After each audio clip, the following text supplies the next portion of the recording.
අද යාළුවෝ ඉන්නේ ජාතික ඖෂධ නියාමන අධිකාරියේ යාපඩු එක නෙවෙයි රැස්ස තියෙනවා වීඩියෝ එක ස්කිප් කරන්න තු බලලා හරියටම අයිඩම් කරගන්න මේ වේකන්සි වලට මේ තියෙන ජාතික ඖෂධ නියාමන අධිකාරිය පහත් සඳහන් තනතුරු සඳහා සුදුසුම්ලත් රාජ්‍ය ලාංකික පුරවැසියන් අයිඩම් කැඳවුම් ලැබීගේ සඳහන් කරලා තියෙනවා පළවෙනි වේකන්සි එක තියෙනවා බාහිර අයිඩම් ක්‍රියදුරු රැකියාවක් තමයි තියෙන්නේ පළවෙනිටම ඒක ඉල්ලන සුදුසුම් දීලා තියෙනවා බාහිර අයිඩම් කරුවන්ට ඉල්ලන සුදුසුම් දීලා තියෙනවා ඒ යටතේ අධ්‍යාපන සුදුසුම් තියෙනවා බාහිර අයිඩම් කරුවන්ගේ යටතේ අධ්‍යාපන සුදුසුම් දීලා තියෙනවා අධ්‍යයන පොදු සහතික පත්‍ර විභාගයේදී දෙවන සාමාන්‍ය පෙළ විභාගයේදී දෙවන වරකට නොවැළි වාර ගන්න එකදී සම්මාන දෙකක් සහිත විෂයන් 6කින් සමත් වෙලා තියෙනවා නම් ඔයාලට මේකට අයිඩම් කරන්න පුළුවන් ප්‍රවීණතා කියලා සඳහන් කරලා බර වාහන පැදවීම සඳහා වූ මෝටර රථ පැදවීම බලපත්‍රයක් ලබා තිබීම සහ රියදුරු බලපත්‍රයක් ලැබීමෙන් පසු රිය පැදවීම සම්බන්ධයෙන් නම් වශයෙන් වසර 3ක කලපුරුද්දක් තියෙනවා නම් ඔයාලට මේකට අයිඩම් කරන්න පුළුවන් ලොකු ක්වොලිෆිකේෂන් නම් නැහැ ඔයාලට මේකට අයිඩම් කරනවා නම් අභ්‍යන්තර අයිඩම් කරවන්නට ඉල්ලන සුදුසුම් දීලා තියෙන මෝටර රථ ප්‍රවාහන කොමසාරිස් ජෙනරාල් විසින් නිකුත් කරන ලද පරවාහන පැදවීම සඳහා වූ මෝටර රථ පැදවීමේ බලපත්‍රයක් ලබා තිබීම සහ රියදුරු බලපත්‍රයක් ලබා ගැනීමෙන් පසු ඒ පැදවීම සම්බන්ධයෙන් නම් වශයෙන් වසර 3ක පළපුරුද්දක් තියෙනවා නම් ඔයාලට මේකට අයිඩම් කරන්න පුළුවන් සහ ඊට අමතරව තව එකක් ඉල්ලනවා ප්‍රාථමික අර්ධ ශිල්පී PL2 හෝ ප්‍රාථමික ශිල්පී නොවන PL1 සේවා ගණයේ වසර 5ක සතුටුදායක සේවා කාලය සම්පූර්ණ කළ තියෙනවා නම් ඔයාලට මේකට අයිඩම් කරන්න පුළුවන් මේකේ රැකියා වැටුප බැලුවොත් වැටුප දීලා තියෙනවා 67040ක වැටුපක් තියෙනවා මේක ආරම්භ වෙන්නේ 2021 ඉඳලා ඔයාලට 40834ක වැටුපක් යනවා ඊට පස්සේ තමයි මේක වැඩි කරලා 67040ක වැටුපක් හම්බ වෙනවා කියලා සඳහන් කරලා තියෙනවා වයස් සීමාව දීලා තියෙනවා අවුරුදු 18ට 45 නඩු 45ට වැඩි වෙන්න බෑ ඒ තමයි වයස් සීමාව දීලා තියෙන්නේ පදවැනි ඉන්ටර්මියට් දීලා තියෙනවා පත් කිරීම බල්දාරිය විසින් පවත්වන ලබන මාණ්ඩලික විසින් පවත්වන ලබන වෘත්තීය හා ව්‍යුහගත සම්මුඛ පරීක්ෂණයක ප්‍රතිඵලවත් තෝරා ගැනීමෙන් පසු තුන්වෙනි ශ්‍රේණියට බදවා ගන්නවා කියලා සඳහන් කරලා තිනවා මෙතන ලකුණු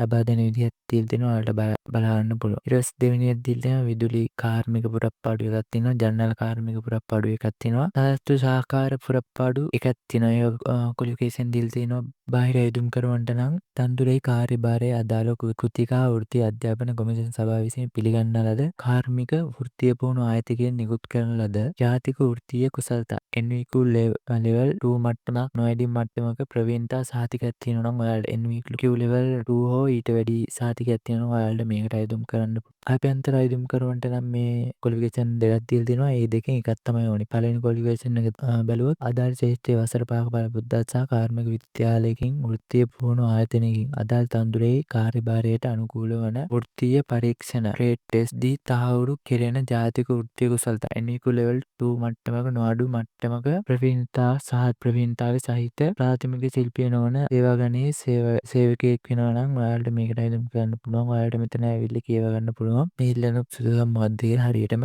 තන්දුරේ දෙවෙනි එක දීලා දෙන තන්දුරේ කාර්යභාරයට අදාළ කෘතිකා වෘත්තීක අධ්‍යාපන කොමිෂන් සභාව විසින් පිළිගන්නා ලද කාර්මික වෘත්තීය පුහුණු ආයතනයකින් නිකුත් කරන ජාතික වෘත්තීය කුසලතා NVQ level 2 මට්ටමක නොවැඩි සහතිකයක් තියෙනවා ඔයාලට මේකට අයදුම් කරන්න පුළුවන්. වැටුප් පරිමාණය දීලා තියෙනවා 66060ක වැටුපකට යන්න පුළුවන්. වයස සීමාව දීලා අවුරුදු 18ට 45ට නොවැඩි අයට මේකට අයදුම් කරන්න පුළුවන්. 45ට අඩු අයට තමයි අයදුම් කරන්න පුළුවන්. මේකේ සම්මුඛ පරීක්ෂණයේදී ලැබෙන ලකුණු විදිහත් මෙතන දීලා තියෙනවා. ඔයාලා ඒකත් බලා ගන්න පුළුවන්. පහළ ලින්ක්ස් වලින් ඇවිල්ලා. ඊළඟට දීලා දෙනවා කාර්යාල කාර්ය සහායක පුරප්පඩු ගන්න 10ක් තියෙනවා. බාහිර අයදුම් කරවන්න නම් ඉල්ල සුදුසුම් දීලා තියෙනවා. සාමාන්‍ය පෙළ විභාගයේ පෙනී සිටීම ප්‍රමාණවත් කියලා සඳහන් කරලා තියෙනවා. වැටුප් පරිමාණය දීලා තියෙනවා 62530ක වැටුප් ප්‍රමාණයක් හිමි වෙනවා කියලා. ඒක 2026 1 දිනට හිමි වෙන්නේ 38488ක වැටුපක් තමයි හිමි වෙන්නේ. ඊට පස්සේ ක්‍රමයෙන් වැඩි වෙනවා කියලා තමයි සඳහන් කරලා තියෙන්නේ. වයස සීමාව අවුරුදු 18 නොවැඩි සහ 45 නොවැඩි විය යුතුයි කියලා සඳහන් කරලා තියෙනවා මෙයාලා. උඩ